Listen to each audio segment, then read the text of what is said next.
And also joining us in the studio himself is the irreplaceable, inestimable David Wood.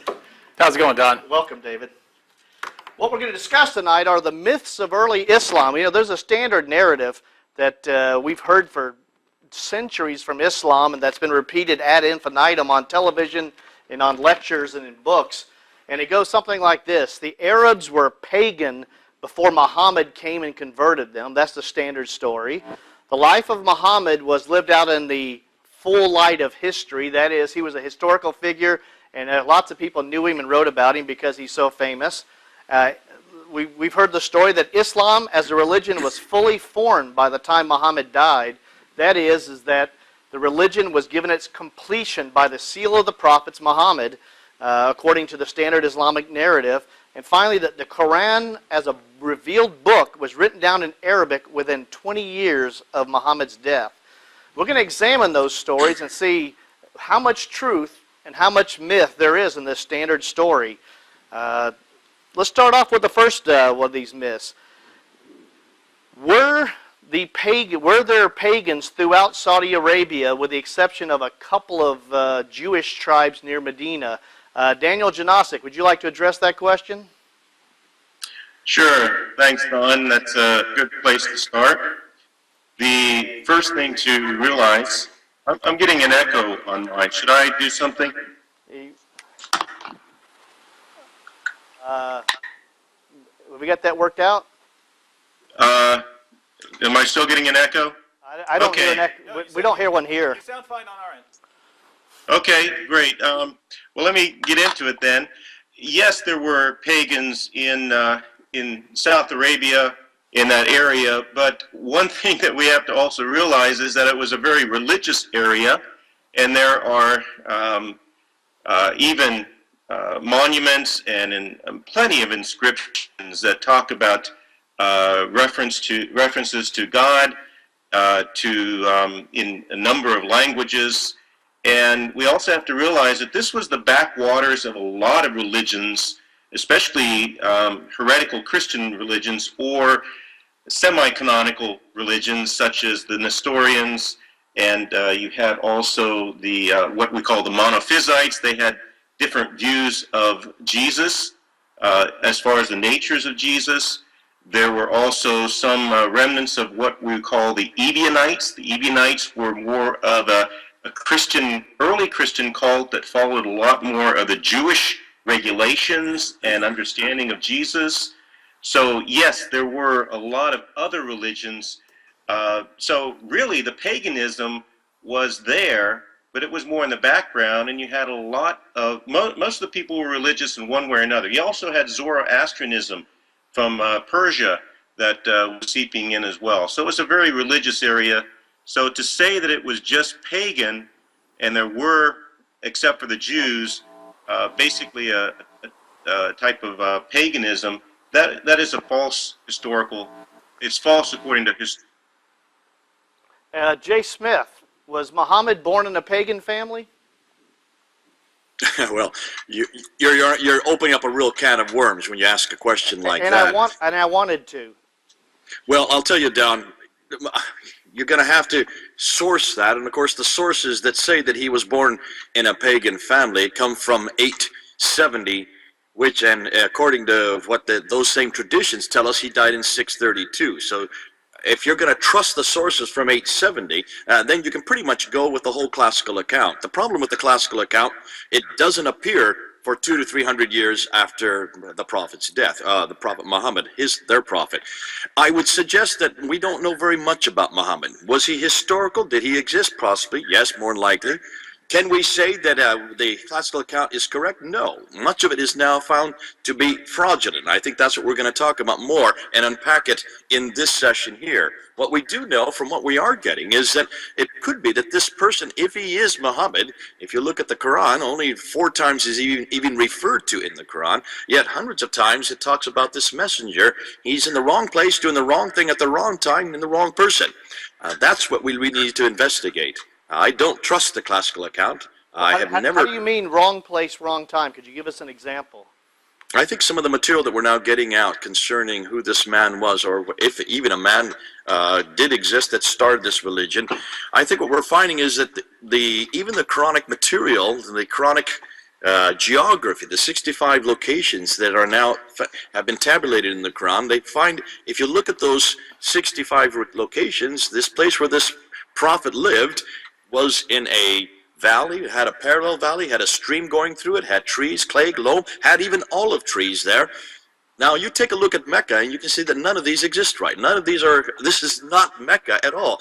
What's fascinating is that all these things that we find in the Quran, we find that this prophet, whatever his name is, has lots of contact with people from Ud.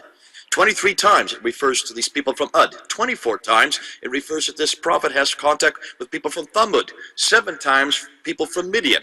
Take a look where Ud is. Take a look where Thamud is. Take a look where Midian is. This is not near Mecca. It's actually 600 miles further north, up in what is today Petra or Jordan. And what's fascinating, the very thing that you're looking at, what the Quran seems to suggest, the settlement where this person lives, all these clay, loam, trees, olive trees, valleys, streams going through it, all of this fits Petra in Jordan and not Mecca down in Arabia. It looks like whoever this person is was 600 miles further north. We can unpack that a little bit more, but that at least gets the ball going. Well, Dr. Bill Warner, I know you've done a statistical analysis of much of the Quran, the Hadith, things of that nature. Have you done much analysis or study on the background of Muhammad? My study of Muhammad comes from just my own personal reading of the Sirah by Isaac and the Bukhari. And one of the things when you read the Sirah that left me, and shall we say dubious, was for a book that was written 200 years after the events, we almost know what a man had for breakfast and what color camel he rode. I mean, there's one entire chapter which is nothing but a sequence of names, I believe, of people who fought in Badr. What it is you're overwhelmed with fine detail. Now, I was raised in the South where storytelling is a fine art. And let me tell you something. The longer a story is told, the more elaborate it becomes and more embroidered it is. And it makes a better story. So my impression was when I read the Sirah was that it was impossible, 200 years after the event, to give all the details that were in it. I mean, the details are just simply too fine. The writer of the Sirah knows too much. So that was my first looking and going, this just doesn't line up. It's simply impossible. You're saying I'm sorry, you're saying it doesn't pass the smell test. Could you give a little more detail for that? Well, the other thing is that the Arabs love to say, well, the Arabs have a fine mind for memory. I was a college professor for 8 years and taught many Arabs in the school. And I was not left with a distinct impression that they had a fine memory. So this business of, well, the Arabs had, this memory which could remember everything. It's like, I don't find that in my students, nor do I find it in anyone else. So, like I say, it was just too elaborate and too detailed. So you're saying that's a truism, not empirically validated? Yes. David Wood, have you studied the background of Muhammad as a historical figure and the paganism that was supposedly rife throughout the Arabian Peninsula? I've studied the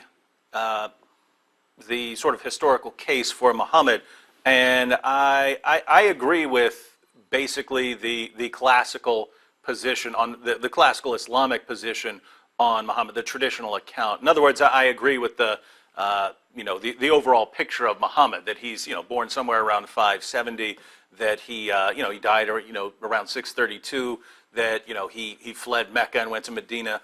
I agree with those, but I recognize those things are far from certain, and I recognize that there are massive problems with that. I debated Robert Spencer, who actually believes that Muhammad didn't exist, or if a Muhammad did exist, he's very different from the one that we read about in Muslim sources.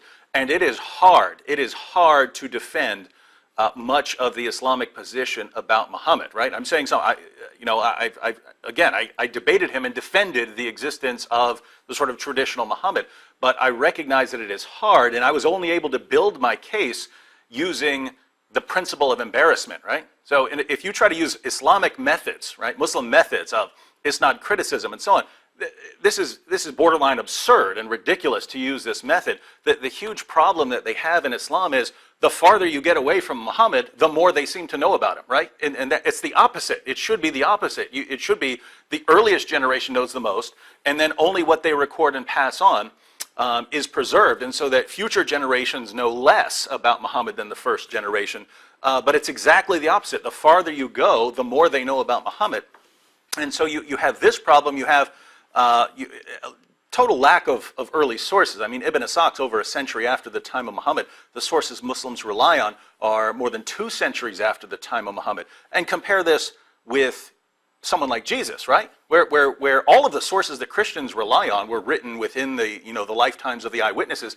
We don't go to a source that's 1 or 2 centuries removed from the events. We don't go to those sources. We wouldn't trust a source from the 2nd or 3rd century. But that's all Muslims have. And the difference is Jesus is just, he's a carpenter going around with a few followers in Israel. Muhammad is supposedly going around conquering people and winning battles, and almost no one's ever heard of him. Almost no one in history has ever heard of him. And that's a problem. So using basic historical method where you would look for early sources, 2, you would look for multiple sources, and 3, you look for independent sources. So the earlier the better, all else held equal, the earlier the better, unless the person's insane or something. Generally, the closer you get to the events, the better. Having more than one account, so having multiple people, multiple sources reporting the same event. And 3rd, independent. So it's not 2 different sources, but it goes back to 1 source. So multiple independent early sources are what you're looking for when you're dealing with Muhammad. You don't have that, and that is a huge problem. There's a massive gaping hole where there should be evidence. So I had to rely on sort of secondary principles, and that's the principle of embarrassment. Namely, there are so many things about Muhammad that I cannot imagine anyone inventing, right? If someone was inventing a prophet, if someone's making up a prophet to believe in, I can't imagine them inventing the accounts of the satanic verses, that he delivered revelations from the devil but was just tricked and came back and blamed the devil for tricking him. I can't imagine that they're inventing stories and they're going to say that he thought he was demon-possessed when he first started getting his revelations. It sounds like you're willing to accept embarrassing material, but you're not willing to accept the supporting material. Is that being prejudicial? Or? That's not what I'm saying at all. I'm saying I only trust the general account because some of the other details are included among stories that I cannot imagine anyone inventing. In other words, in Ibn Ishaq, in Bukhari, there are stories that I cannot imagine anyone under any circumstances inventing about someone. And therefore, I have to say, well, this is one of the principles of a historian that people tend to invent favorable things. And so I wouldn't trust miracle accounts for Muhammad, for instance, because the farther you go away from the original, the more miraculous he appears. And if you go back to the Quran and you think this is talking about Muhammad, he couldn't perform any miracles, and the Quran is his only miracle. So the farther you get away, the more miraculous he gets. So I can't trust that. So anyway, I would have disagreements about the existence of Muhammad with someone who doesn't believe in the existence of Muhammad. But at the same time, I would recognize it's very difficult, and the method you would have to use to defend the existence of Muhammad, or let alone the basic Islamic outline of his life, you have to base it on principles that Muslims are not going to like, right? They're not going to like you using the principle of embarrassment. Look at all these embarrassing, humiliating. Muslims would not invent those if they're making up a prophet. Muslims wouldn't like you using those, but that's it. At the end of the day, you've got that, or you've just got a big gaping hole of evidence there. Well, I think we have a caller on the line. Caller, are you there? Yes, I'm here. Is this Aliana? Yes. Okay, well, please, what's your question or comment, ma'am? I'm a Muslim, and I'm curious about Christianity. I have all respect for all religions, but my only question today is, why does Jesus Christ have to die for us if the Almighty God can do the same? Wait, the Almighty God, I'm sorry, the last part I missed. The Almighty God, what's the last part? Can do the same. Oh, so Jesus, you're asking, why does Jesus have to die for us when Almighty God cannot? Is that what you're asking? No. I think she's saying, can Almighty God do the same? Oh, can Almighty God, you're asking, can God die? Is that what you're asking? Okay. why can't why does God, Jesus have to die for us to cover all of our sins if forgiving God can do the same? Okay, that gets okay. Thank you. That gets into matters of justice and such. But I heard David Wood give an excellent explanation of this to Jack the other day, so I'm going to turn this over to David. Would you please respond? All right, I'm going to try to be quick here because we have a bunch of excellent guests and a topic. But Aliana, if you want to call back on the next program and go into much more detail, I would be happy to do that because these are the kind of calls I like. So I'll be